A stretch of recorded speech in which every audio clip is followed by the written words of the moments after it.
ម៉ៅអើយខ្មៅមាសបងឮឈ្មោះនួនអងគេថាអូនខ្មៅតែតាមការពិតសាច់សមាត់ខៃតែម្ដាយស្រីថ្លៃហៅខ្មៅពីតូចឆ្នាំថ្មីខ្មៅពេញក្រមុំរូបល្អសែនសមគ្មានស្រីណាដូចខ្មៅជាស្រីខ្មែរគ្រប់លៀងសមស្លូតប្រាជ្ញាក៏ឆ្លាតស្ដាប់ពីងម៉ែអើថ្ងៃនេះបនចូលឆ្នាំថ្មីបងឃើញខ្មៅស្រីអូនរៀបចំផ្ទះ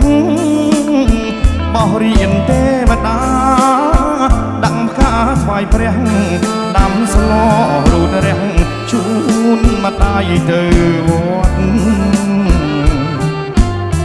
បងឃើញខ្មៅពូនភ្នំសាច់រួចអូនដាក់បាតដងទឹក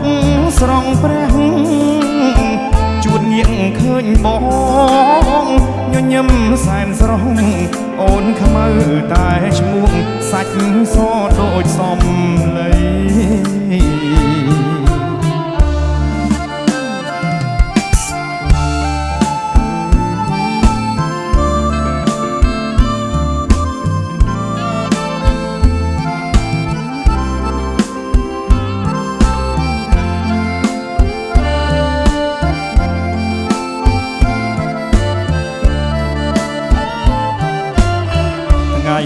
បនចូលឆ្នាំថ្មីបងឃើញខ្មៅស្រីអូនរៀបចំផ្ទះបោះរៀនទេវតាដាក់ការថ្វាយព្រះដាំស្លរូតរះជូ